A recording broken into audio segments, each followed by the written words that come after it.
bullet is still safely sealed away in a plastic. A rifle, Revolutionary period. Your bullet looks to be an old 4.46mm from the surplus left over from the turn of the century. Probably an antique or a retrofitted antique. The 4.46 caliber was widely used with the Belmargrave rifle, a Revacholian manufacturer. The BM dominated the battlefields of the Insulindian theater of the anti-centennial revolution 50 years ago. Incidentally, you have just such a rifle with you, the dusty old thing you found hidden in the basement below the commercial area. It's unusable, sadly.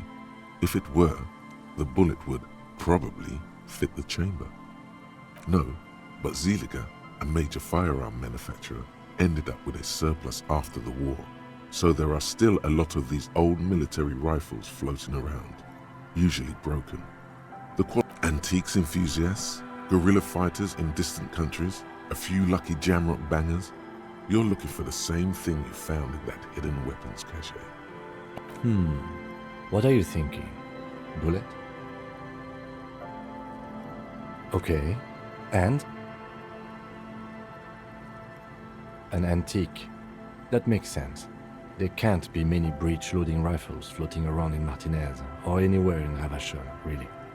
I have to hand it to the monarchs.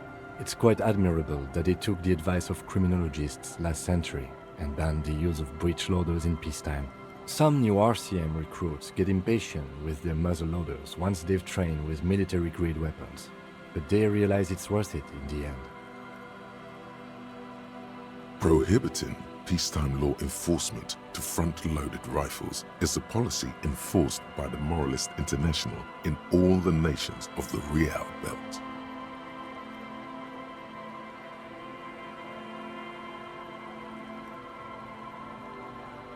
Imagine if everyone, cops, citizens, had access to firearms that could shoot multiple rounds without pausing to reload.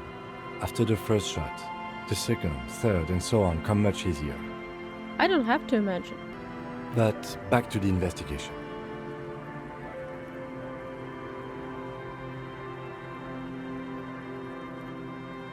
Doesn't seem that likely, but we'll check out all possible leads.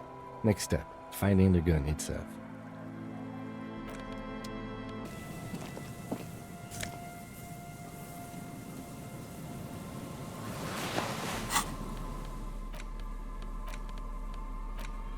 As you hold it in your hands, it makes an uncomfortable crunching sound.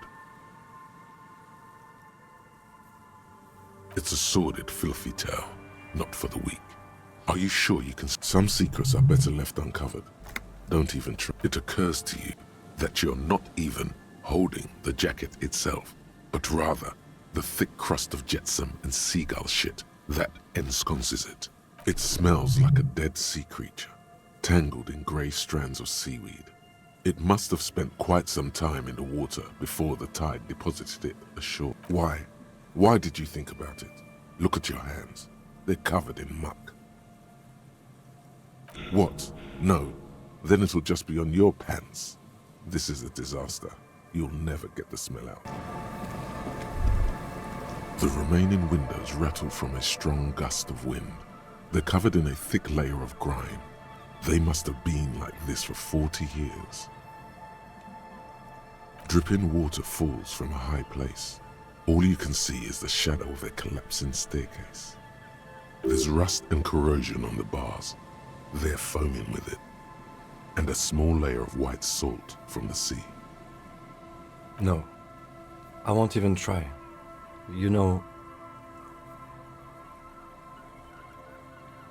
I had a partner once. They called him Eyes, because he had to show me things.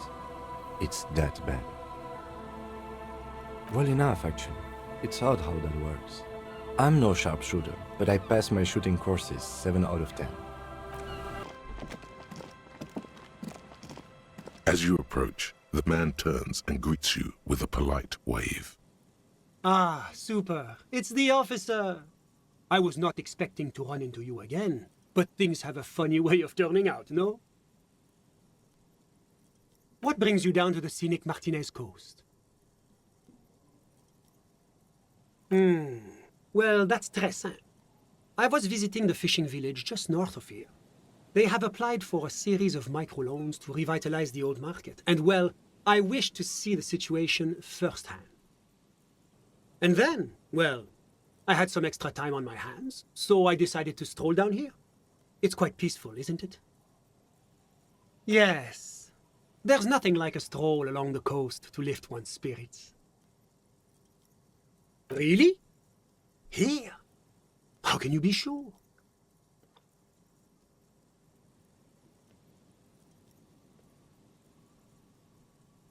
Ah, a very useful gift for a police detective, I'm sure. Fascinating. You feel like there's something you could say here. If only you really knew what was going on. Ah bon? I'm all ears, officer.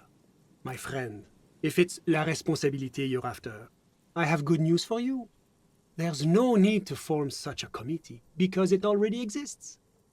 God, of course it does. These moral intern types. The Comité de Responsabilité de Revachol. It acts as a sort of clearinghouse for coalition activities.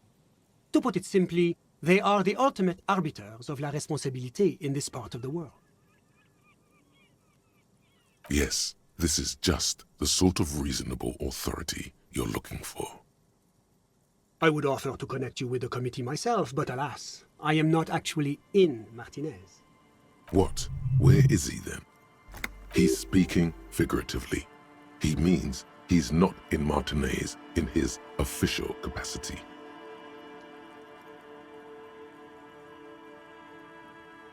Précisément. Officially, I am still in La Delta, preparing for an upcoming conference on fuel oil derivatives. That's why it would be extremely irregular, or potentially even inappropriate for me to intercede with the committee concerning a district I'm not officially in. Well, under ordinary circumstances, the committee contacts you. In other words, the committee only knows what it wants to know. But if you have information of a vital interest, they might be willing to entertain an exception.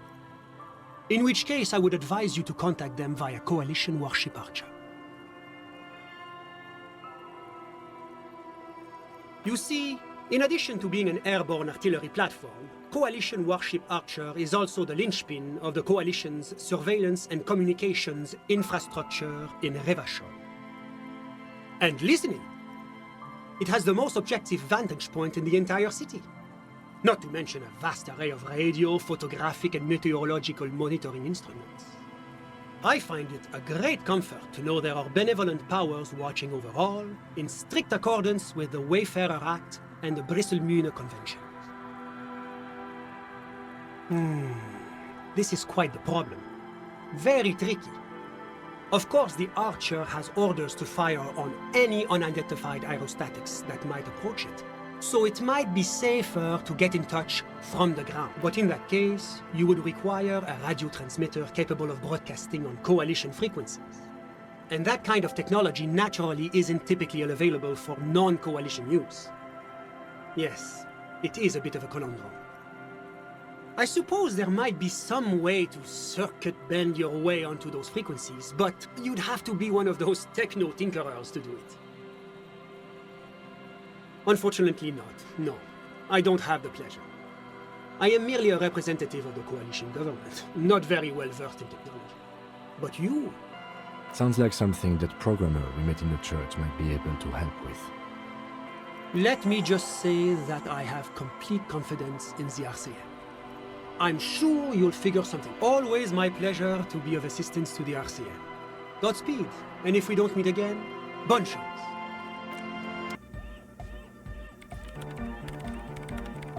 You're asking me to circuit bend onto coalition radio frequencies.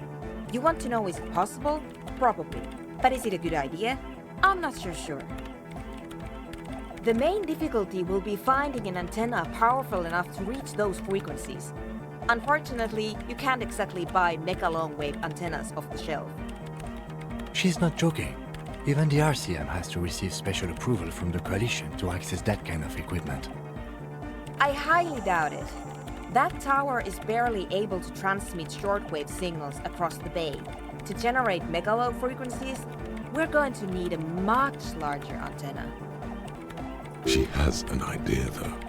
You can see the tiny signal lights firing inside her brain. I don't see any alternative.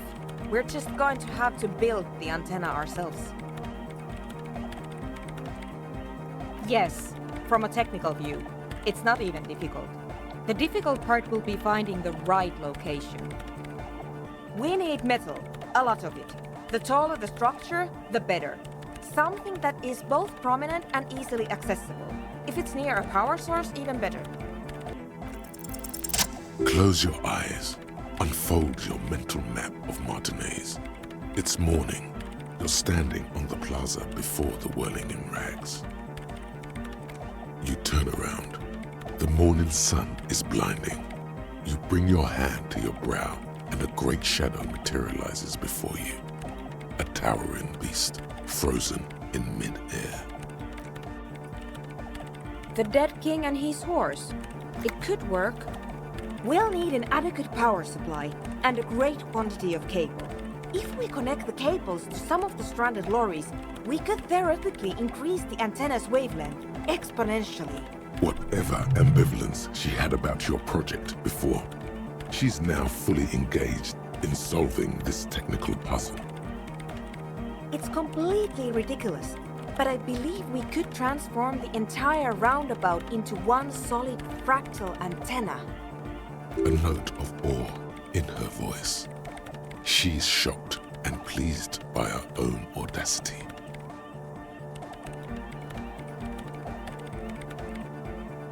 If you would like to apologize, that is your business. I'm only here to tell you what's feasible or not from a technical viewpoint. I have plenty of cables and amplifiers on hand. The power supply, I will secure on my own. All we require now is the radio transceiver itself. I cannot answer that for you, but I don't expect it to be that difficult. There's no shortage of radios around here. If you have real to spare, you might even be able to buy one. But it doesn't really matter where it comes from, so long as it works. And before you ask, no, you can't have the radio from my kinema.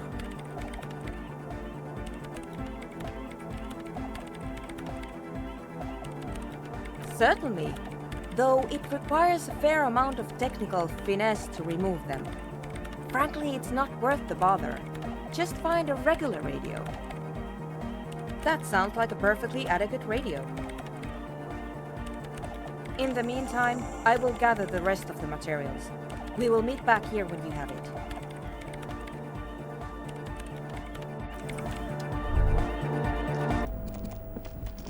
A common office radio, like any of those found in countless waiting rooms, lounges, and other semi-public spaces all over the world.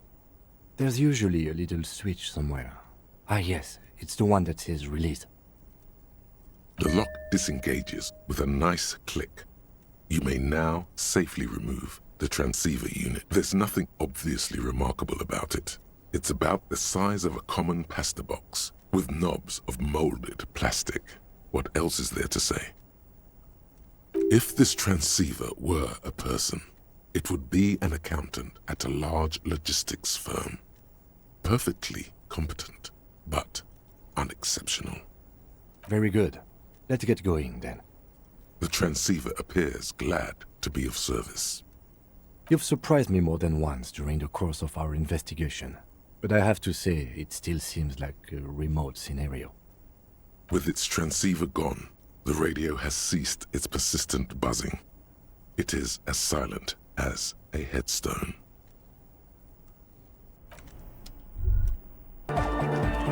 Yes, what is it? Ah, very good. Let's see what you have. Not the most advanced model, but at least everything appears to be in order. Yes, this should serve our purposes. No further comment necessary. I believe that means we're ready to get started. I should warn you, once we begin setting up this antenna, we'll need to see the whole process through. There won't be any second chances, any do-overs. You understand? So if there's anything you'd like to get in order before we depart, I suggest you do it now. Ah, yes. I wasn't sure what to do about that, but then I discovered an abandoned power source down by the edge of the bay. It's obvious.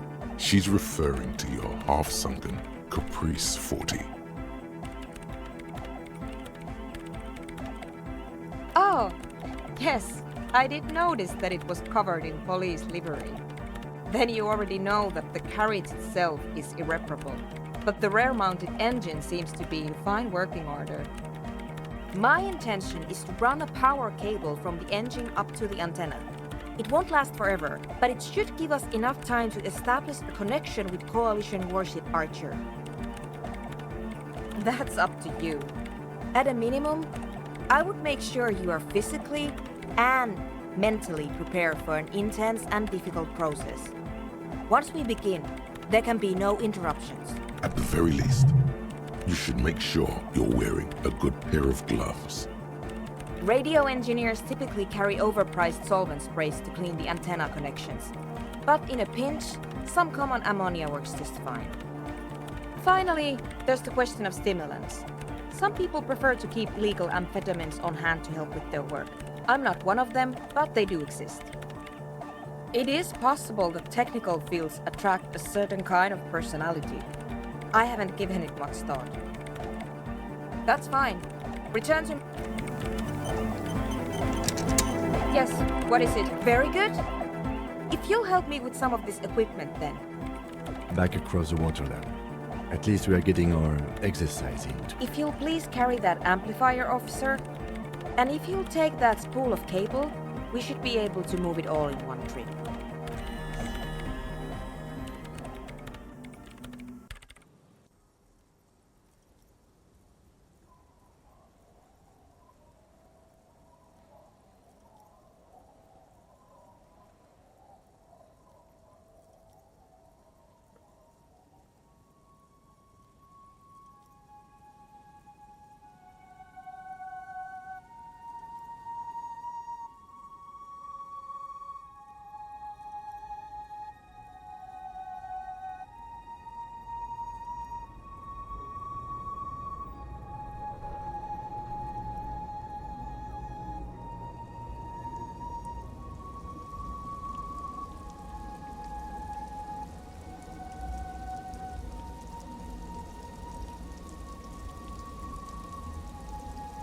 And now if you'll just connect that here... It's done. I believe we are ready. We're ready to try at least. Please put on these headphones. There should be 2 extra sets. I've configured the channels so that only your microphone is set to broadcast, officer. We'll all be able to listen, but anyone we reach will only hear your voice. You will need to transmit your connection request while I attempt to locate the warship's public frequency. You will likely encounter some interference, but it's important to keep transmitting your request until you're acknowledged. Ready? Good. Beginning transmission. Go ahead, officer.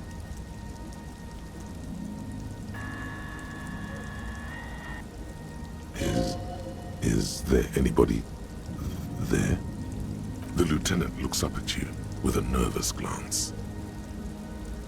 Nervous for who, though? You cannot say. Try again, officer.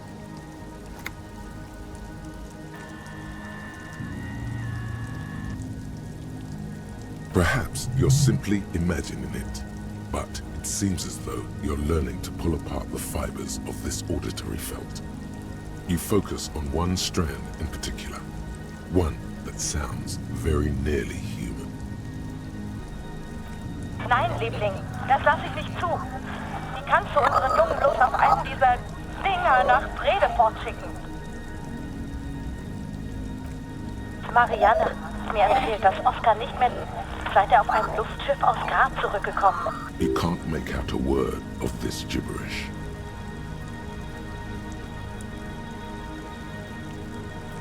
Liebling, bitte. Er ist unser einziges Kind.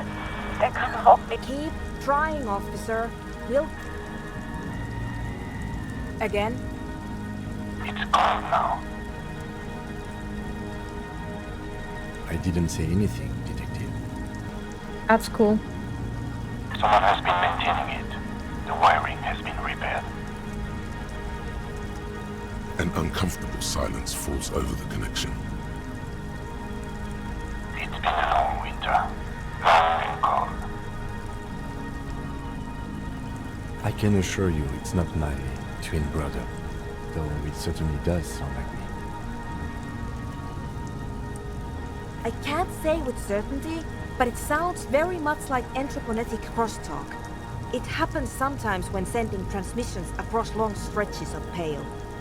Ah, yes, of course. It must be it. Outwardly, they both exude calm, but there's something disturbing about this thought to both of them. Pale, pale, pale, pale seems to be missing from your records. Natürlich halten ihn die Psychologen für vollkommen normal. There won't be any later. This is our chance. Now please keep going. But someone has been maintaining it. The wiring has been repaired. Walker, please acknowledge. Liebling, bitte. Ist unser Where's Sibarta? Please identify. The signals are getting increasingly mixed. Plucking Archer's signal from this will be like isolating a single strand from a tangle of hair. It's not working. The crosstalk is simply too strong. I did not expect simply locating the signal to be so difficult. We must consider several variables. Local entroponetic conditions, the sophistication of our transceiver, the quality of our connections, and the physics of our transceiver is perfectly capable. So there is no problem there. And we're also unlikely to change our local entroponetic conditions. So, the next step is to thoroughly inspect our connections. You need to climb up there and look at them for yourself. But you don't have the technical expertise. Someone has been maintaining it. Something about this setup seems dimly familiar, but you'll be damned if you know what you're supposed to do about it. That's true, but I can't leave my station, so it will have to be you. Then you might break your neck.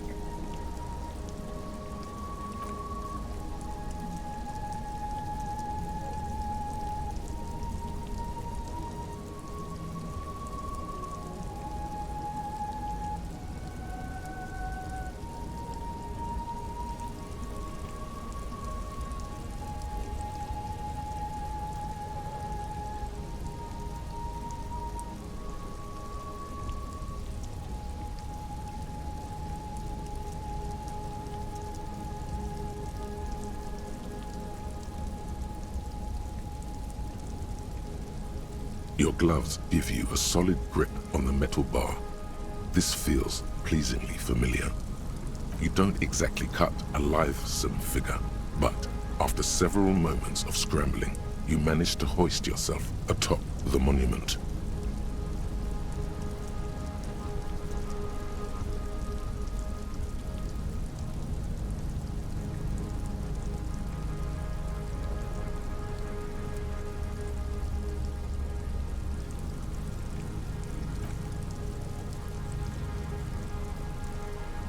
That performance was frankly an embarrassment.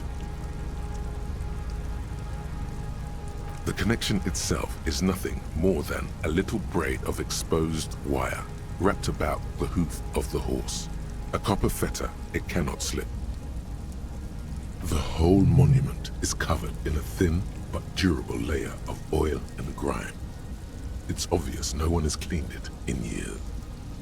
The programmer mentioned ammonia, but anything alcoholic should dissolve the oils, creating a cleaner and clearer connection.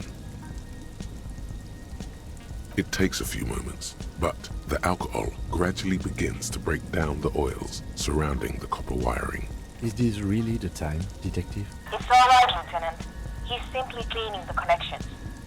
Once the oils have been dissolved, you wipe off the connections with your sleeve and reattach the cable. It seems to have made some difference, but unfortunately not enough to alter the overall situation. unser einziges Kind. Er kann doch auch nicht so... Short of changing the shape of the antenna, I'm not sure what else we can do from here. And the lorries are all jammed together, so that's unlikely to happen. What do you mean? You adjust the antenna manually, with your hands. Ideally, narrow the receiving mode so that we can isolate the worst signal and eliminate the crosstalk. But if you don't know what you're doing, of course you could just make it worse. I'm afraid we're out of alternatives. You're just going to have to go for it. She's right. The responsibility is yours, and yours alone. There's no turning back now. Oh, fuck.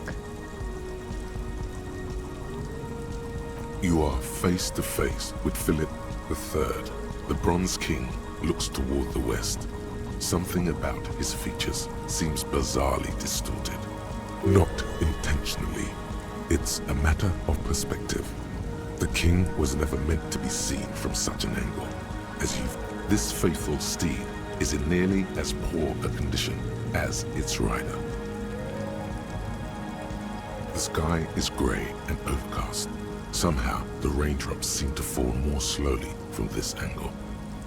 Through the scrim, you can just make out the shadow of Coalition warship Archer. A few of the idle lorry drivers and strikebreakers gesture at you with their cigarettes, more out of curiosity than anything else. From the window of one of the adjacent apartment buildings, an older woman leans out, her heavy breasts sagging. She yells a single word you can't make out, and then shuts the window with a violent thunk. Yeah, and I have items that are supposed to help. What's this? Anti-object prejudice. I forgot where I got it.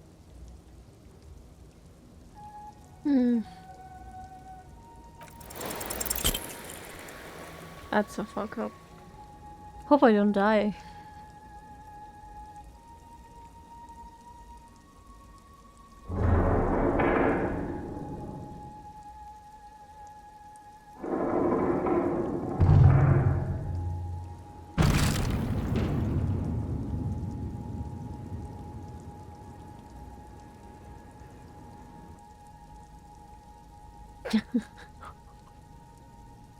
Oops. You allow the broken hunk of metal to clatter to the ground. It wasn't clear to you it did anything anyway. Nein, Liebling. What are you doing? The connection is even worse now. This is extremely unprofessional. But it is, because you broke it. She's right. This was your responsibility. Damn it. I'm going to push the power supply. I doubt it will last more than a few minutes, so you'd better make them count. A maelstrom of sound, swirling and swirling around an invisible point. It's mounting. Mounting. Nicht mehr derselbe ist, seit auf einem Luftschiff... Firewalker, please respond. It's too much.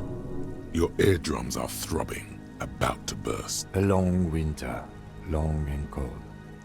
And then, nothing. Try it now.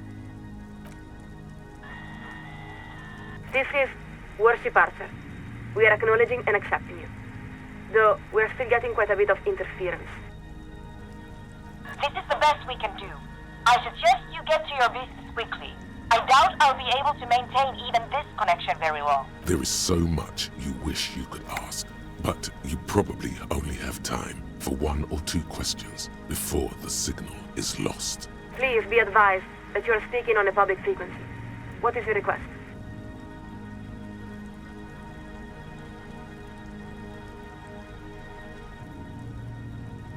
A very important question with a very simple answer. We want humanity to endure. Beyond that, it may be said that we are the inheritors and stewards of Dolores Day's legacy. Dolores Day. So beautiful. Immeasurable. It includes interstellar travel, 3 scientific revolutions, humanism, internationalism, the welfare state, and balance of terror theory. nothing less than the intellectual foundation of our modern force. The role of the Moralist International is twofold: to buy humanity sufficient time to perfect itself, and to patiently guide it along the road while protecting it from ideological highwaymen and eschatologists.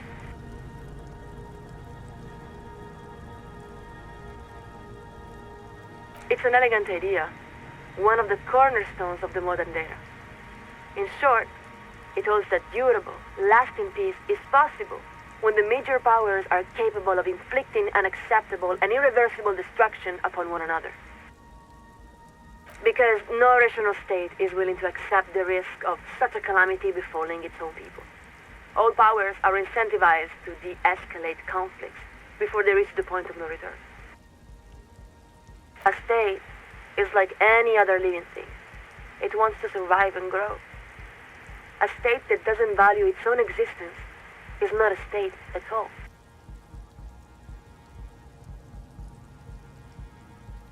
There are many. The communists say they are the next dialectical step in an inexorable spiral of progress.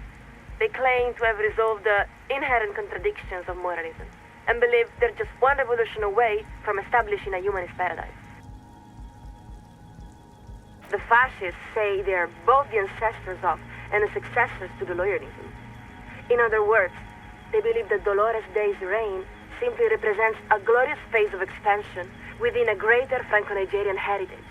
They criticize the DeLorean project for accepting and integrating new peoples rather than forcefully subjugating them. And then, there are our prodigal cousins, the Vazan Social Democrats, who hold our same values and have even adopted many of our same rights and iconography, though they persist in rejecting the umbrella of moralism. For some reason, it's the Social Democrats she sounds most exasperated with.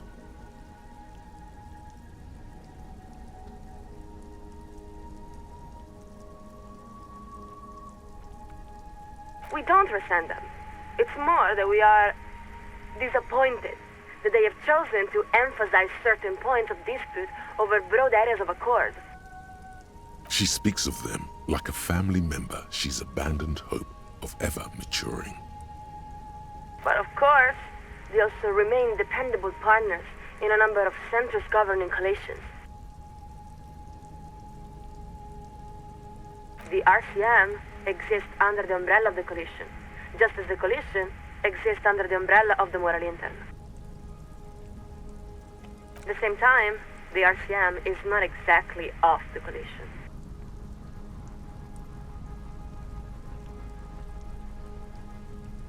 It's our understanding that the RCM's organizational structure predates the coalition. We believe it may even be modeled after the communal brigades themselves. There is some truth to that. But in a practical sense, it's the responsibility of the ethics divisions to ensure that both organizations are working towards the same ends.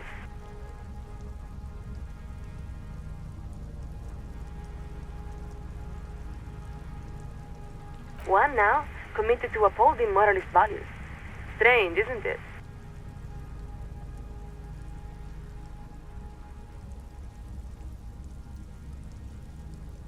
History is a river coursing ever downward. Occasionally, its course is redirected in mysterious and unexpected ways. It was established by many of the same founding party members who elected Dolores Day, and who, after her assassination, dedicated their lives to the continuation of their political and intellectual project. Let us answer your question with a question. Have you ever seen evening fall over the old town of Vesperashi? The heart of the city, the old town, is a district composed of weathered marble, comprising thousands of columns and arcades arranged around a series of grand plazas. During the day, it's a beautiful sight, equal to any of the great cities of Pericarnassus. But as the sun sets, the shadows cast by those columns and arcades weave together to form an intricate ombre and lattice. When you see it, you suddenly understand. It was all built for you, for this very moment. The name Advesperaskit means evening comes. By thousands of people over many centuries, in keeping with the precise plan each believed in, but never expected to see the final completion of. Not only that, but you are also part of that centuries-long plan. When you cross one of the open plazas, your own shadows is effortlessly woven into the great lattice work, a deliberate synthesis of humanity, art, and the natural world. Yes, it is. We grew up there. We have seen the lattice with our own eyes. In Messina, of course. Not only was it the site of Dolores Day's crowning, it was also one of the great cities of the Dolorian era, a glorious expression of humanity's highest potential. Of course, such a city does not spring from nowhere, nor does it endure without effort. Its construction was the work of many generations, and its preservation is an equally monumental responsibility. About 3,000 years. She really had that on the tip of her tongue. It's like she has the timeline laid out right in front of her.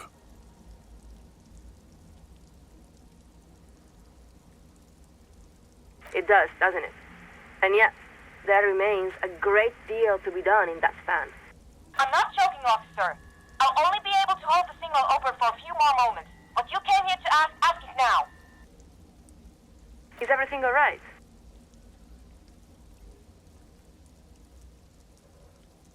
Acknowledged.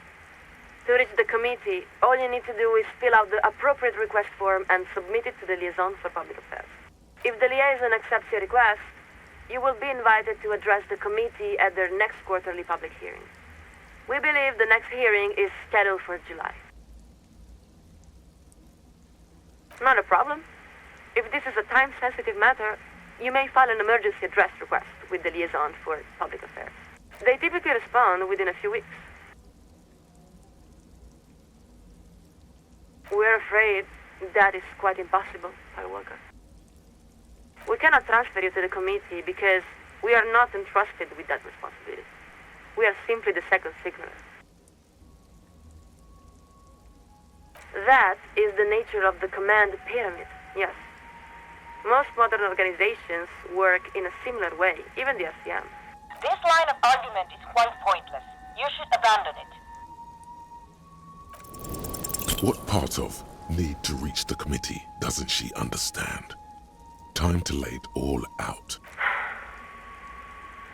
We will hear a request, Walker. Although we must inform you that the committee does not typically intervene in personal matters. That's only because they haven't heard about your problems yet.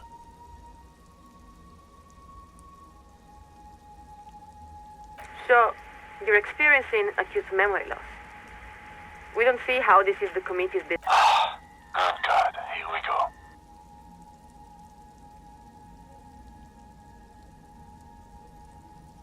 We're afraid we don't understand at all. What does this something have to do with your lost memory?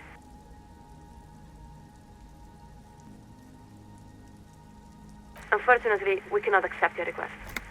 We really have no idea what you're talking about. But we are quite sure it is beyond the purview of the committee of responsibility.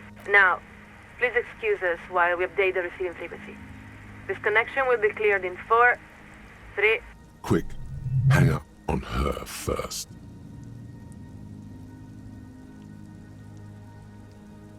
And the line goes quiet. There, you really showed her. Showed her what, though? The lieutenant gives a long sigh as he removes his headphones. He looks up at you. I think it's best for you to climb off the statue now, Detective. Your real work is done here. There's a damp cold running up the insides of your thighs. Your legs have grown stiff. You've been up here quite a while. You look around. The strikebreakers are still shouting their slogans and waving their hand-painted signs. Beneath you, the lieutenant and the programmer have begun disconnecting a few cables. There's really no point. You're beginning to feel like the little child who refuses to come down off the carousel. Good. Now give me a hand with these amplifiers. Leave the cables. I don't feel like making 2 trips. What's one more trip across the waterlock?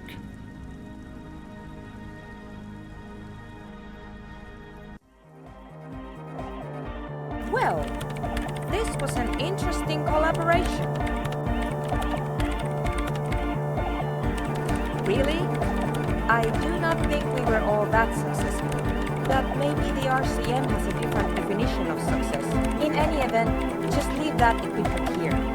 I'll put it away later. If you'd like, you could take one of the extra headsets. I don't need so many spares. Now, you'll excuse me. I have to get back to my meeting. Indirect modes of taxation. Turns out, those Financial Oversight Committee gangsters stuffed millions of hard-earned dividends away in the last place anyone thought to look, the hearts and minds of everyday Rivasholians. You need to spread that deregulation gospel to the people. Tell them about that foreign fair tax. Preach that 98% gross burden. Preach it, preacher man. Set the brothers free. Taxes are racist. The precarious world. How not to lose. It is impossible not to. The world is balanced on the edge of a knife. It's a game of frayed nerves. You're pushed on by numbers and punitive measures, pain, rejection, and unpaid bills. You can either play or you can crawl under a boat and waste away, turn into salt or a flock of seagulls. Your enemies would love that. Or you can fight. The only way to load the dice is to keep on fighting. That could be an alternative ending.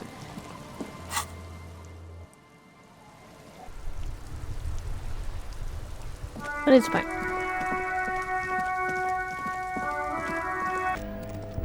The already familiar cold touch of plastic. Your fingers run over the dial pad. 005. That's the dialing code for Revachol.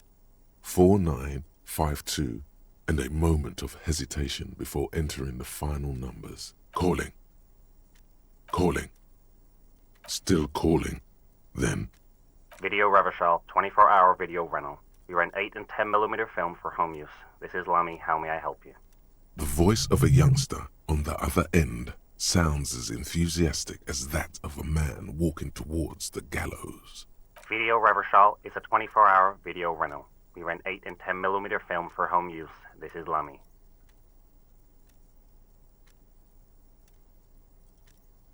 Maybe you called to extend your rental period? Do you need to extend your rental period? Let me fire up the machine. Dubois. Dubois. Here we are. You haven't rented anything in 5 years, but you still have a copy of Blue Ocean Hell from November 46. Whoa, not a fun film, that one. It's not an easy watch. After the death of his daughter and subsequent divorce, Ziemsk immigrant Egidius Wojcik tries to come to terms with the onset of dementia. No wonder no one's been missing it. Still, it would be great if you could return it to us. We're on the corner of Voyager and Maine. The call is terminated by the other party. You're left with the discomforting sound of the disconnect tone. Okay. Looks like the circus left town, but the clowns are still here.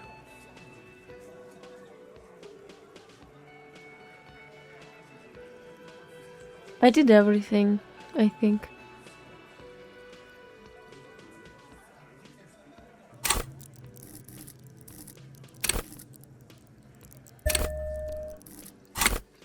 Let's risk.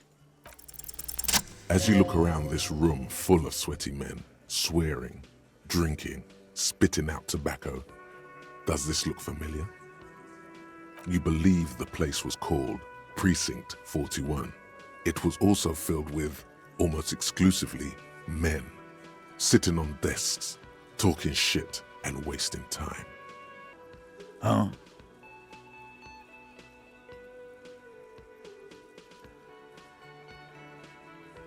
You got a problem with beer now? Not quite there yet. Push on.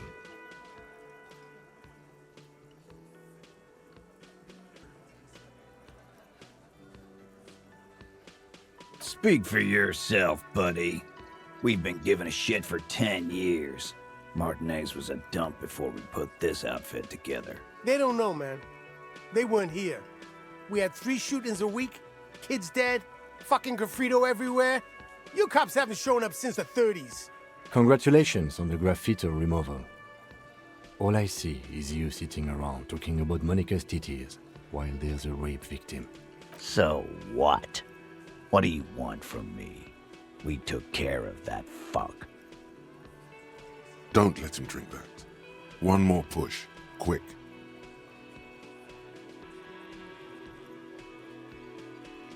Titus? She stops mid-sentence. That's it. You got him. He's going to give it up, but on his terms. You wanna help her, cop? Fine. I'm gonna let you help her, but you treat her with respect. If you don't, if you question her, harass her, a freight train of pain, buddy. What is her name? Glacia, I'm on due. She's staying here at the Whirling in Rags, a real pretty one. Silvery jumpsuit, blonde. That's Amonju with an O-U. Shit. The girl. The girl upstairs? That can't be her. She knows you drank so hard you forgot you were a cop.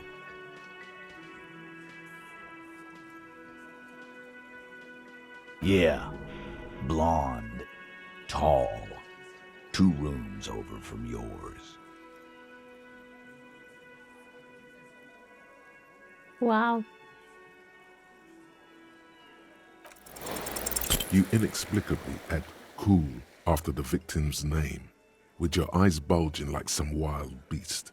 Your fingers are fidgeting and sweat starts forming on your brow as Titus looks at you oddly. I don't understand what's so cool here. Nothing. We just have a few more questions. Then we'll be on our way. Calm. Normal. Try to forget this little hiccup.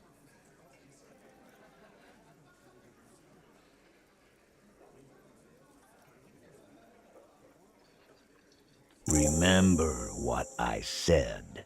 Freight train of pain.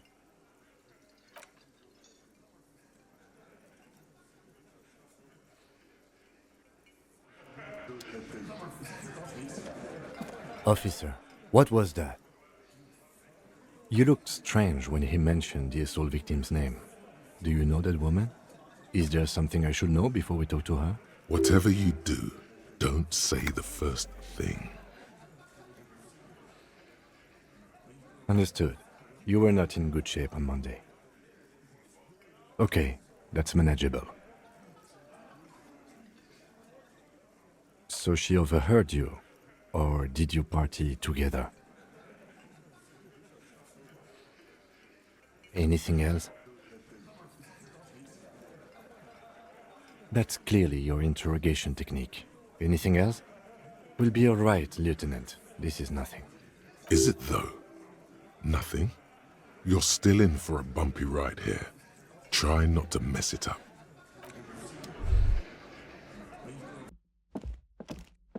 The door is closed. Who is it? Tired. Controlled. This is the police. Can we come in?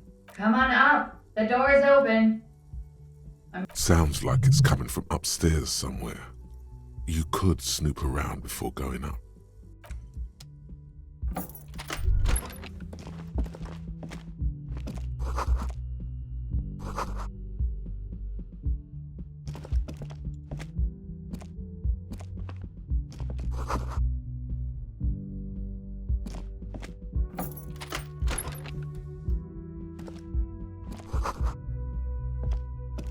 This medicine cabinet is full of wares.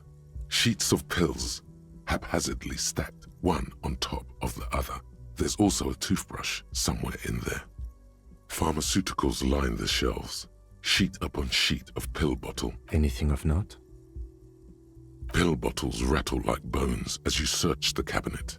Paracetamol, histoperidol, something in a foreign nacra. This is used to treat opioid overdoses. Always handy to have around. Interesting. That's used for diamorphine overdoses. You could say he's on the lookout. Among some foreign, probably Messinian or Gotwaldian, marked red blister packs you find. What it's been used quite a lot, but not for scrubbing blood off towels or anything else. It's clean of chemical odors too. Just some dried toothpaste, nothing of note. The further you look, the more arcane it gets. You don't know what the rest of this stuff does.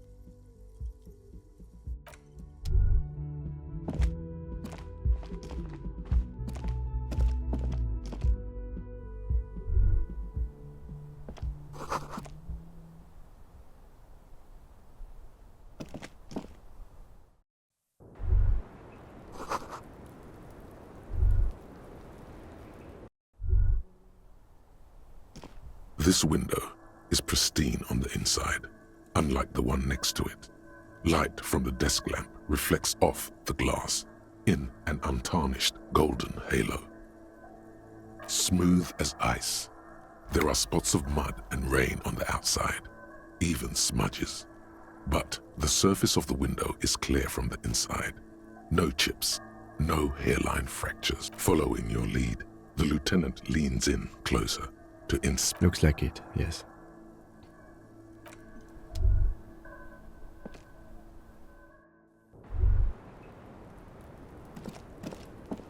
The same small, heavy door. No lock in sight. I don't know, Lieutenant Yefreiter.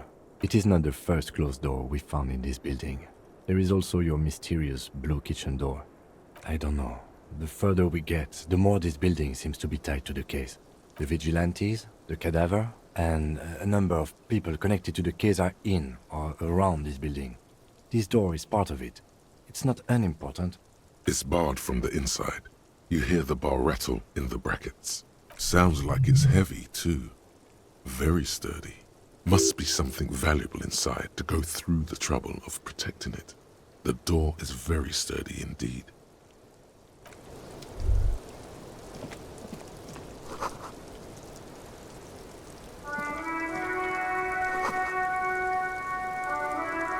Just as you look at the flowers, a gust of wind raises them from the roof, picking them up in the air. You catch a single white flower between your fingers. The rest fly off into the wind. It's a maybell. The young woman looks at the maybell in your hand. Just a glance, then takes a drag of her cigarette. The lieutenant gives you an acknowledging little nod. Welcome to the roof. Her hair is still slick from the shower. Below her silvery jumpsuit, an athletic young body, built long and lean.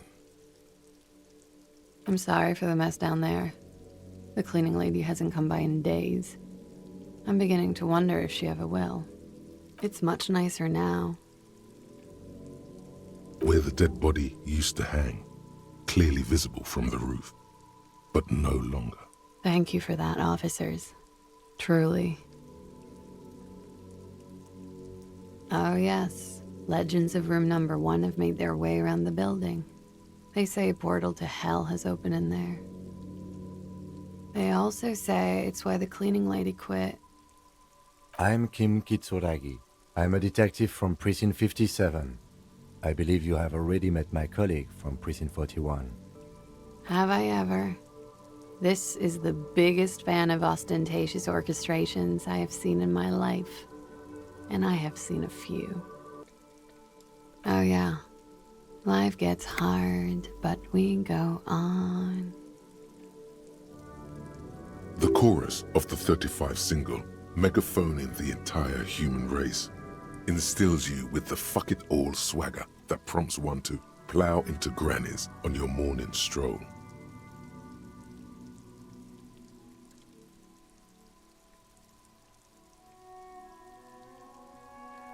Wow.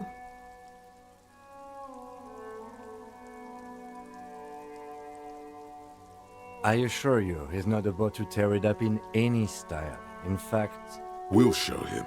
You'll tear it up all the styles. Miss, we are investigating the murder of the man down there. The people who put him there have asked us to talk to you. Huh. I see. What could she be thinking of? It's hard to say. Her shoulders are relaxed, her eyes on the cigarette. It's like she's disappointed this wasn't about more entertaining matters. Clausier Amandu. Same name that Titus gave you. It sounds Oranese, as does her accent. Her birthmarks also signal Oranje. You don't know why, but Oranese girls tend to come speckled with them. Right, sir. Vredefort, Republic of Oranje. I guess you could say I am an Oranese expatriate. Wasn't the tattoo on the hanged man an Oranese map of the waterways? The thought begins to form in your head, then dissipates. Something for later. A bad memory, officer. It's the past. People can't go back to the past. Thankfully, it's implied. I'm 28. Something stupid. Oranese lit. Oranese literature. It's what I studied at the university. Back to me.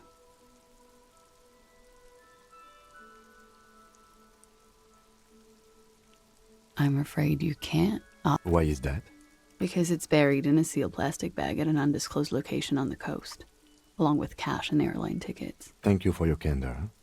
Why? They say so in your tourist brochure. Keep travel documents away from your person when west of the river.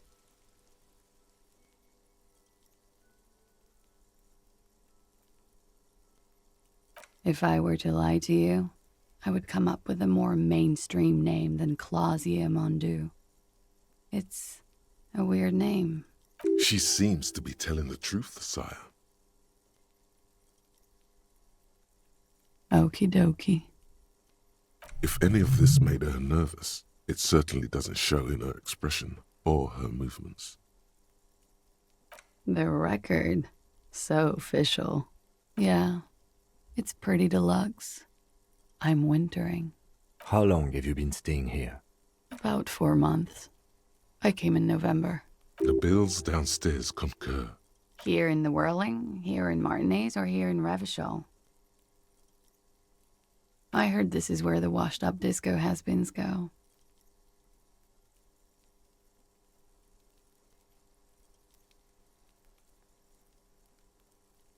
She looks at you and nods. Thank you. I've put a lot of time and effort into it. Technically, possession of narcotics is legal in Revachol, but you should still reprimand her.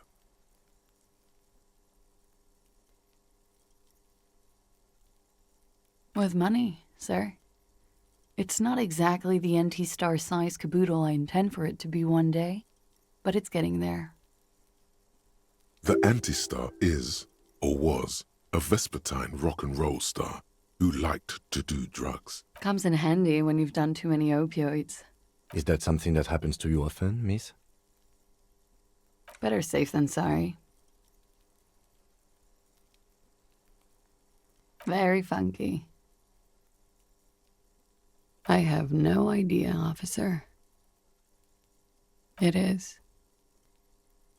An evasive maneuver. Ask a follow-up. Yeah. I'm trying not to lie to you here. Stop making it hard. Thanks. You hear the scribbling of the lieutenant's pen. Okay. Watching herself reflected in the bedroom window, tall and sparkling and draped in smoke.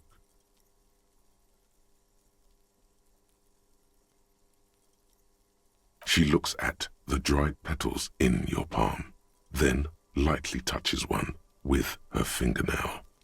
Chipped white polish covers the nail. It's long and sharp, like a mini dagger. The petal crumbles on contact. Pretty. Looks like a dried maybell. Is that the one you caught? Sambo style? Why was there a flower on the roof? I don't know, officer. Because of the wind? It's a bit early in the morning for rape, isn't it? Is it? It is afternoon. Time flies, man. Yeah, I'm gonna go with not raped. I don't want to say that shit about him. By him, she must mean the victim. Tell them it's not my style. They'll have to, if they want to jazz up the charges, they'll have to get someone more, rapeable. By they, she means the Hardy Boys. Are you saying that you were asked to tell us you were assaulted? Not explicitly, but I understood what they meant. It wouldn't hurt to spice things up a bit. Some assault and battery, sexual assault maybe. It was clear the latter would be spicier.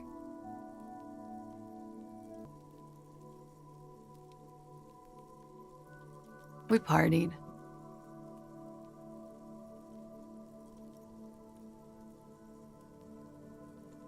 With all due respect, sir, I think we partied a little harder than that.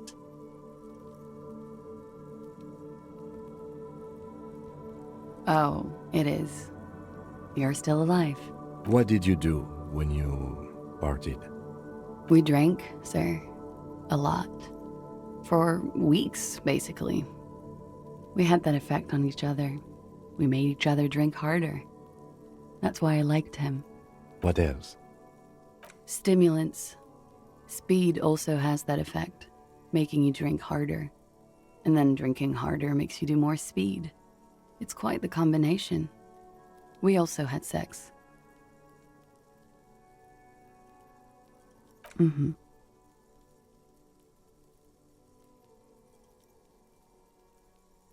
Oh, yes. I've had a great view. From the roof, out of the bathroom window, in my dreams. A bitter cringe. It hurts. You look to the lieutenant. He takes a small step closer. You called us, the RCM. Yes. Jackpot. I made it. And I would appreciate it if you didn't tell everyone. In Martinez, they call it snitching. Reporting crimes is confidential in Ravachol, miss. I didn't exactly disguise it. I just muffled the mic and nicked the landline a little. With nail clippers. And I diverted some radio fuzz into it. Into the cold wire. So, she's God's mystery foam cutter. Did I? Fuck. I didn't mean to. I had no idea what I was doing. Jigsaw falling into place. This is satisfying. Good catch. I appreciate the symmetry. Still, that's pretty clever tampering. Simple and clever. Crossing the lines like that. Thanks. She looks a bit like a little girl who's just been complimented on her bike repair skills. I don't know, sir. It was stupid. I was drunk, too. I was probably afraid the union was listening in. Locals say they have ears in the wires. Thank you for making the call, miss. It was the right thing to do. I didn't want to, sir. But if I hadn't, you'd still be hanging there. I'm sorry, I can't do it. Not right now. Later, maybe. I keep seeing him. Like he is now. I can't talk about his, I don't know, hair. I know it's difficult, miss. We can return to it later. He had something to do with the strike. One has been roiling since I got here. Rotten timing. But you probably know all about it. And his role in this strike was what? I think he was in a security detail. He was ex-military, worked for Wild Pines, and against the Union. We didn't discuss work much, if you know what I mean. But I understood it was dangerous. And they lynched him for it? She nods. They're frequent guests. Downstairs, they have a booth for union members. They're probably down there now. Over drinks. It's been a long, boring winter. A little, yeah. Like you partied with the deceased? No, not as hard. I'm sorry to have to ask this, but have you had a physical relationship with any of the Hardy Boys? I have. Which ones, sir? I don't remember precisely. Titus, obviously. But as I said, it's been a long winter.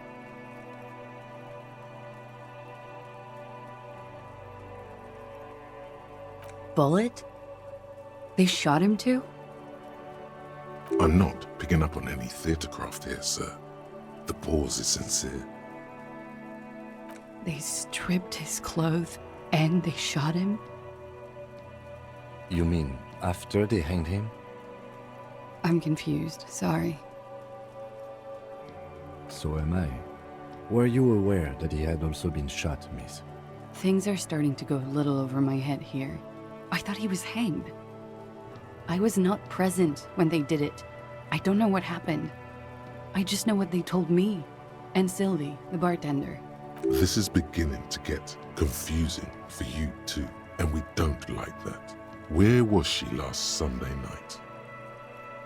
Cowering. I was cowering downstairs with Sylvie.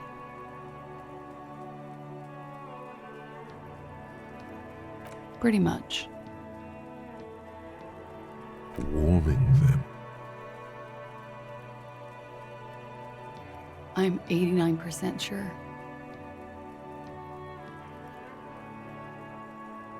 You know how it is.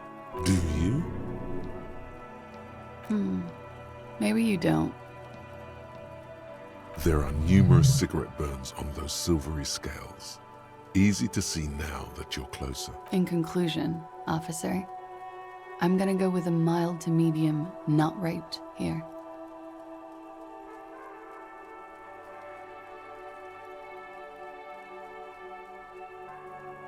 Let me make this 100% clear then, officer. I was not sexually assaulted. She breathes a silvery sigh of relief and weariness. Should we head by downstairs, officer? We may have things to discuss there. Looks like we have more to discuss with those so-called Hardy Boys. Half their reasoning just went out the window. Nothing will make them respect the RCM, but it will disrupt the game they prepared for us. We just stripped off one layer of whatever it is. Her decision to not corroborate their story was definitely not part of the plan. What else could she have done? Lie? She saw there was no way to lie and get away with it. If not you, then me. It was a smart move from her. You think so? She seemed forthcoming. Unusually so. Being forthcoming about some things is a good way to obscure other things. The best liars are always forthcoming. Anyway, we should move. I suspect our investigation will bring us back here soon enough. The clowns are still hanging around. What is it now?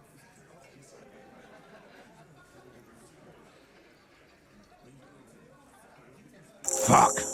I knew that fucking whore couldn't be trusted.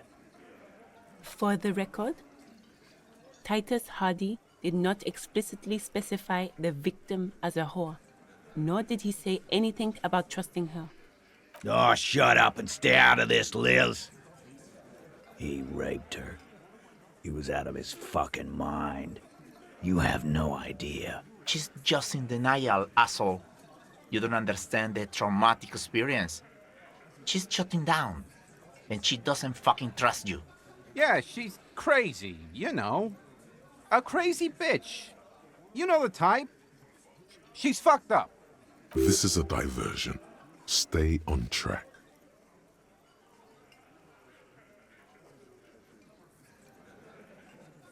She wasn't raped. The witnesses' statements were very clear. Lawman, I'm at the end of my goddamn rope with you. I fucking told you not to push her. His hands become fists. And you went and pushed her. I am gonna fucking... Hit you. Duck. Titus Hardy. Everett personally sent me to take care of this. If this goes south, we'll all be in the shit. But you, Titus Hardy, are going to be buried. Am I understood? When she's angry, she emphasizes the S. It gives her voice a strangely hypnotic quality. Her lips barely move as she speaks. Someone has to rush in to break the tension. The second in command. Look, Copper. We know that that fuck was a rapist and a killer. We got him confessing to it on tape. Show it to him, T. What's the harm, right? Here, jerkwad. Listen to this shit. And then come back and tell me the soldier of the apocalypse was an innocent man. This is their last play, this tape. Their story is in tatters, a mess. It might be nice to listen to, but at this point, you don't need to.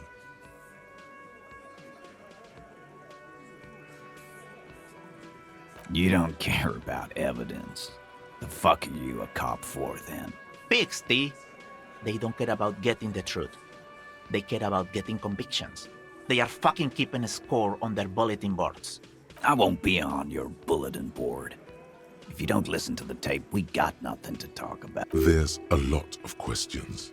If you ask them now, they'll just keep bringing up the tape.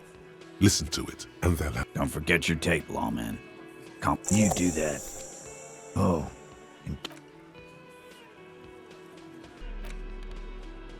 The porter reel is just what you needed. The reels attach to the apparatus. You push, command set, and the tape starts spinning. Violent static and machine sounds fill the air. This isn't Revachol. This is a fucking village. I can almost see the elephants. The harbor. That's the son of a Kvalson crane. He's right. When this shit is done, I'm gonna tear that place up. Soldier of the Apocalypse style. Kill shit. Dogs and chickens too. Gonna run a room, Cordy. A real nice room. I don't give a shit. I'm fucking done. I'm done mentally. I'll fucking do them all in. Rape that disco cunt on the counter. You know, the dance a whore upstairs. Do it Kohoi style.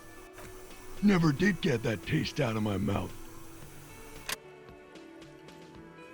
The lieutenant presses the button marked Arrete on your porter reel.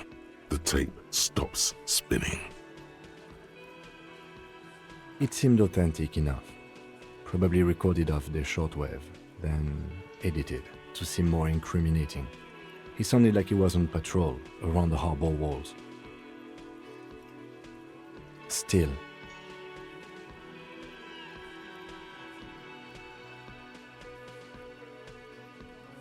Corty could be short for Cortenard, one of the other mercenaries, the one he was talking to. The third one must be relaying the signal.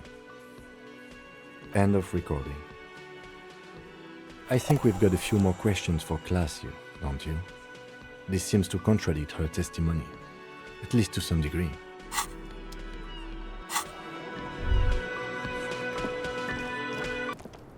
Officer, it's a fine day for questions.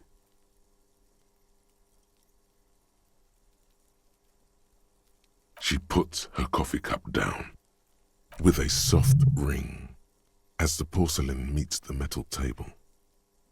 Did he? I never said he was a good man, or that he had good intentions. Only that he was never bad to me. She doesn't care. If anything, she sounds amused. Where did they get this recording exactly? It's intercepted radio chatter of the deceased, recorded via a de-encryption station. It's authentic enough. Does he say he's gonna do it Soldier of the Apocalypse style? Yeah. That was practically his pickup line. Did he say whores a lot? Was he pretty much on the verge of doing it Kohoi style? He liked the way it sounded when he said it. As to Kohoi, he wasn't actually there. He didn't do a tour, or at least didn't tell me he did. Would have been overkill anyway. He lived his own little Kohoi. It wasn't his everything. No, I'm pretty sure he did all those things, and then had to internalize them to keep on living, until they just sort of turn into his, what's the word I'm looking for? She's quite observant about the human character, trained to observe, even.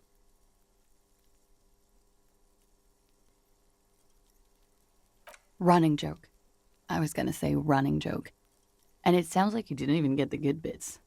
Lely's punchlines got way, way funkier than that. He was like the Seminoles conflict, the Kohoi massacre, and the 36 famine in Yezut all rolled into one person, then cast in Orani ceramic armor, which he wore in bed and in the shower.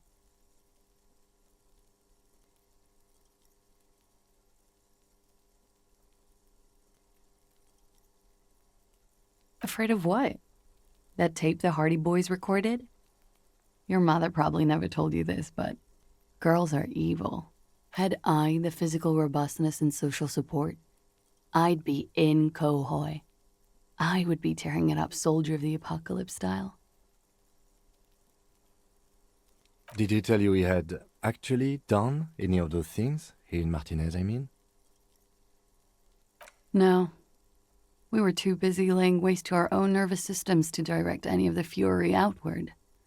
He seemed happy, I guess. At ease. As much as a man like him could be.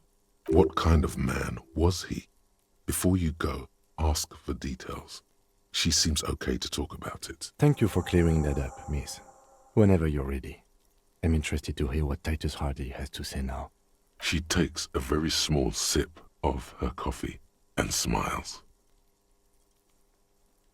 Like, for example, his name? Actually, officer, I didn't know his name. I just called him Lely. A nickname? I guess. He came from Lelystad. It's short for that. And it was his army name, apparently. He said his real name wasn't his. I tried to pry it out of him, but it was no use. Lelystad. That's a good start. We have a few questions you can help us with. A few things a field autopsy alone can't answer. The young woman cranes her neck, trying to catch a glimpse of the page the lieutenant passed to you. On it is a list of autopsy observations recorded neatly in blue ink. Everything left to be clarified is in the column on the left.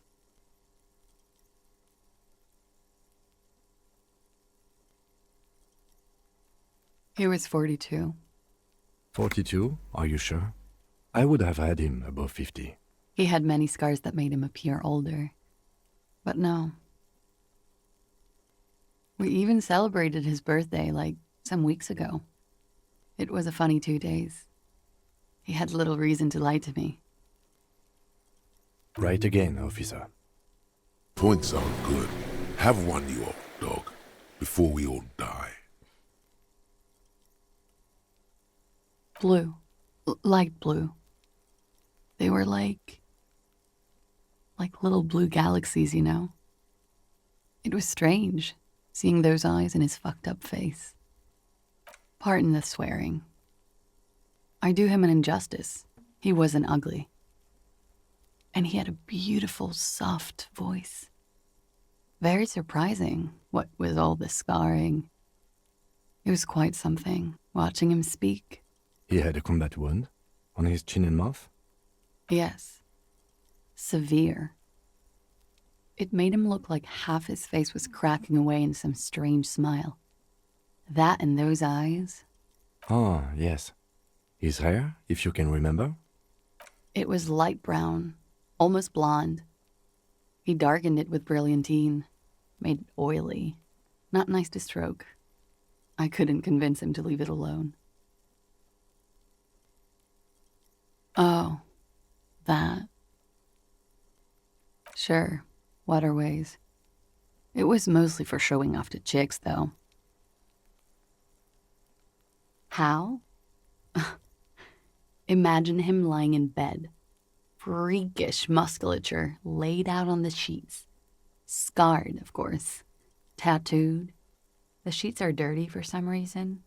Is this Orani's lit? He's smoking and drinking, of course. And his chest and shoulders and arms are studded with stars. Tens, hundreds of them.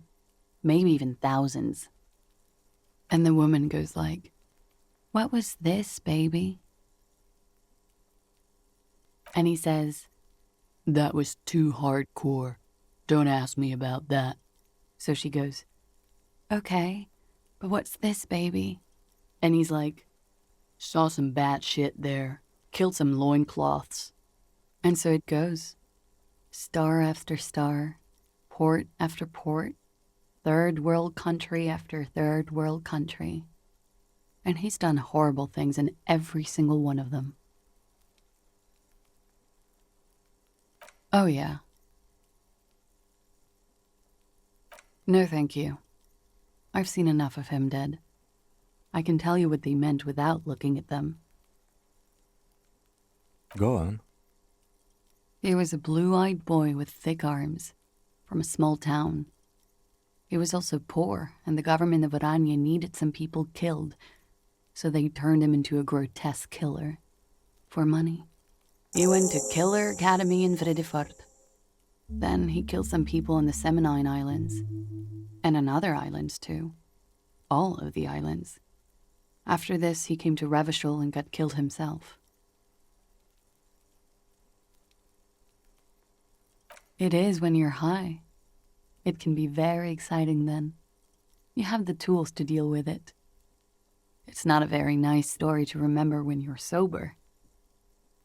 A change of topic?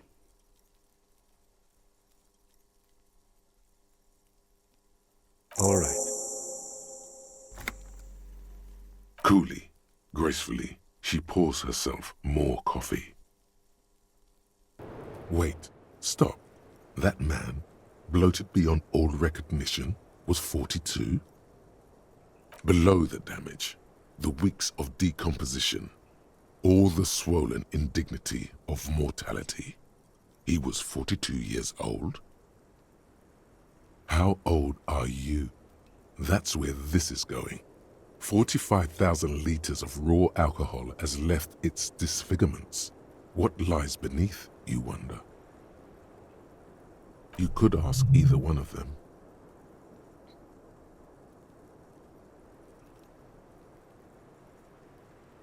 Huh? How old? 58? You asked. He was deceased. He had been decomposing for a week.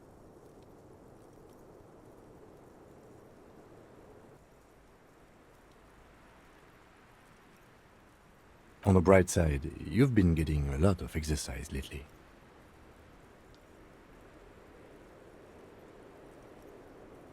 I didn't say 62, I said 58. Wait, this requires scientific measurements. To the laboratorium.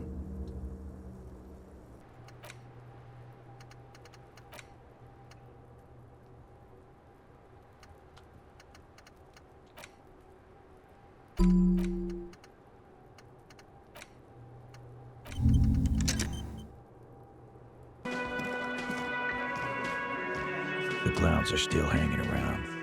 What is it now?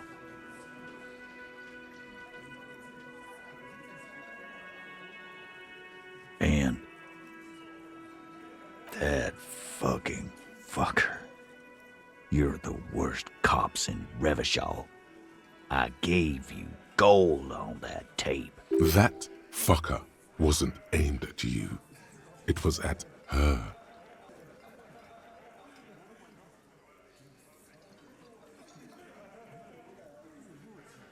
Dark. Dark is when you start a goddamn death rock band. He said he'd rape her. What did she have to say then? Fine by her? This is what people are supposed to be like? Fucking whoop-de-doo.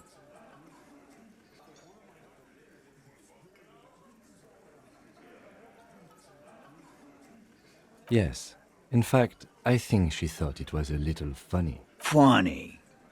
No good goddamn psycho whore. Seems like they wanted to give Klasia a second chance to play along. She still didn't. All right. All fucking righty then. I guess it's good then. That fucking... Please try to control yourself in the presence of visitors, Titus. This is just perfect. Just fucking perfect. Any thoughts on this, lawmen? Women are crazy. Irrational. That's what you're thinking, right? Also, your fists are itching for a bump.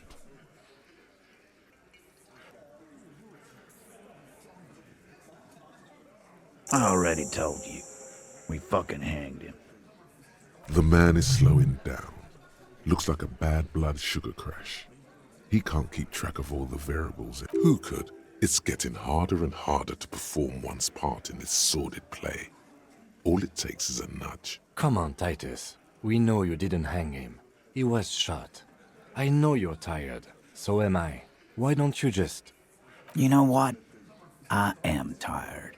I'm tired of you and the whore upstairs. Next time you see her, tell her Titus said, "Fuck on!" That lying, scamming. We're done. This is over. You understand? Your little investigation is over. Yeah. On the floor, beer drips out of the can into a small puddle. No one does anything about it. What is this quiet funeral shit? All we need is some beers in us. Bartender, 20 beers for the Dock Workers Union. Why do we make it 40, huh? Why do we make it 100 beers? You're not loud enough. 100 beers? Now we're talking. Hoppity hop over here, cafeteria manager.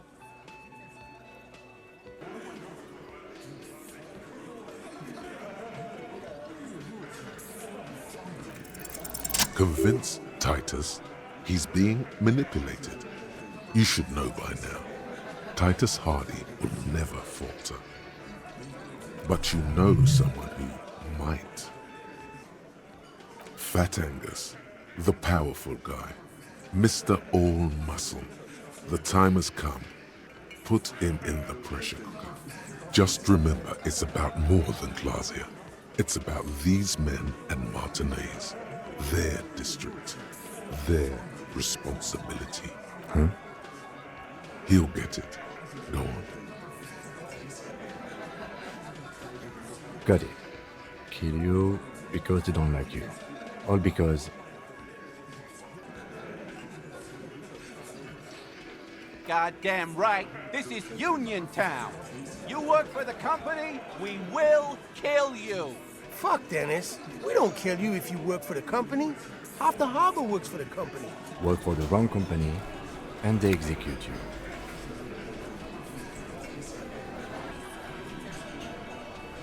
It wasn't that. It wasn't. We didn't shoot him. That's it. That's the weak one. You flushed him out. Now go in for the... Officer, you will be next if you don't shut up. Firearm, a Glass 08 or a 38 caliber pistol. Either is small enough for you to enlist. He's onto you. He knows what you're trying to do.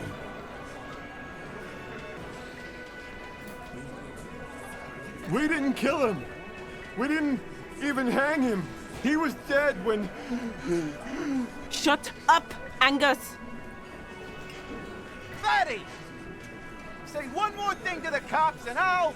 Dennis, stand down, or I'll beat your head in. Theo, take your hand off the belt. This isn't 31. I've got this under control. Angie, where's your goddamn inhaler? You sound like you're dying. I left it home. I can't get it. I'm too fucked. I'm sorry. Why are you so fucking fat, Angus? Now it's all pointless. Because of you. You wasted my time. I told you, Titus. I told you just give her up. Lizzie, your help is no longer needed here. Go tell Everard. Fine. I'll tell him.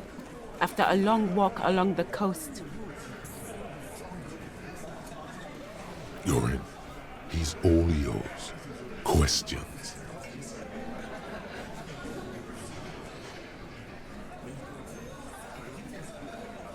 Not yet. Just some ideas.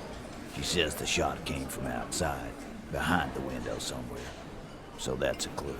I'm thinking someone's past caught up with them. Either hers or his. Hers, you mean? She's got one of those checkered pasts. The shot could have missed. Could have been meant for her. I like that. Been thinking the same thing myself. Mine too.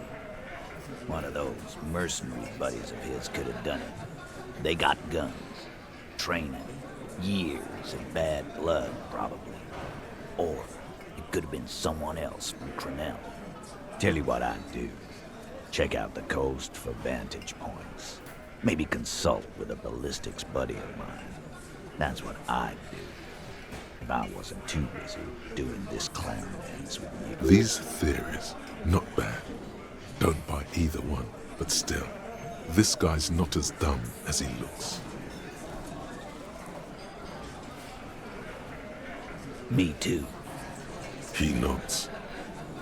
You hanged the corpse to cover up the real cause of death. The bullet in his head. Another nod. Because the girls asked us to. They were in some shit. Girls plural? There's another girl? 2 of them? Take note of this. They'll probably say more about her. Did she kill him? Cop, I have no idea. The girl says she didn't. Classier came down. She seemed really out of it. Drugged up, even more than usual. Bug-eyed and gurning, you know? Not in a fun way. It looked like she'd redosed after something went down. I've seen that look before. She was scared. I knew someone had died. I've done this job for 10 years. I've seen it before. It's the politician in the motel room with the dead hooker scenario. Only in reverse. Good analogy, boss. You don't get to talk yet, Shanky. You're still on the bench. You keep taking it easy too, Angus. We went upstairs. Sure as day the Merc was dead. There was a bullet hole through the window. Fucking dirty sheets and bottles everywhere. He means they'd been fucking? Tibbs patched the window. And the corpse. We hang.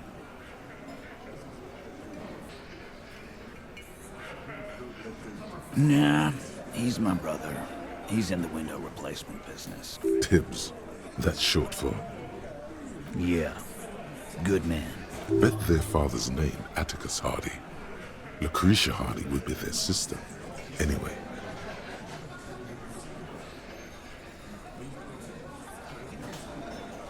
You may have noticed our girl's in some shit of her own. They can't show up on police radar kind. There are people after her. From the old world. Where she came from. They're powerful. Connected to the Moorland turn. She's clearly afraid for her life. Says if she showed up in your systems, she'd be ghosted away. That's all he knows. That's all she's told him. And why would you help someone like that? By taking on a murder? Why would I? I guess we abide all sorts of runaways and losers here. It's a Martinez thing.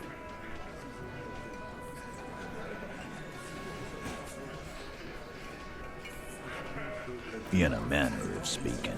Remember the 2 girls? He may be talking about the other one. That's right. It was her idea to hang him.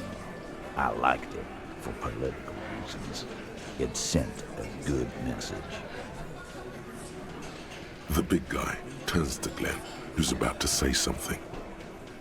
The blonde shuts his mouth before a word escapes. I'll say it again. All the Hardy Boys are right here, Cop. That woman is just affiliated with the Hardy Boys. You don't know her, anyway. We're Hardy Boys, and that's it. Glad you understand that. Hey, Cop, before you go, Clausia, came to Martinez to hide. Many of us did. This is where you wash up when there's nowhere left to go. The Union takes you in. Now, she refused that protection. But that's right. If we didn't take care of the people who end up here, this place could just be a couple of rooms and some cargo containers. We'll take that into account. Behind the dockworkers, a ceiling-height window. The hawthorn branches scrape the glass like bony fingers. There's a yellow ribbon tied to one of the branches. Light yellow, faded with time. A tiny splash of color in the blackness of the thicket. Hanging from it, a bronze key. Someone hid the key in the bush and attached a yellow ribbon to make it easier to find. It's close enough to the latch up there. One can slide it open and just take it. Surely not a coincidence. Huh? And I need the fatty to get his feet amputated because the smell is killing me. God damn it, Dennis. You know I can't help it. Sorry, fucko. These guys won't help you. Looks like you're gonna have to go. I'm gonna enjoy the sight of you in the bush. With a loud thud, the old man stands up, pushes the window open, grabs the key from the hawthorn branch and slides it across the table to you. The key is brass. Workshop spare is etched into its bow. The old man closes the window and sits back down. Come on, man. We were just having some fun. Where's the harm in? I'm tired of listening to your shit. Don't thank me. I don't give two shits about your key. It could open the door in the kitchen. The blue door. It says workshop spare. Maybe there's a workshop. It's worth a try.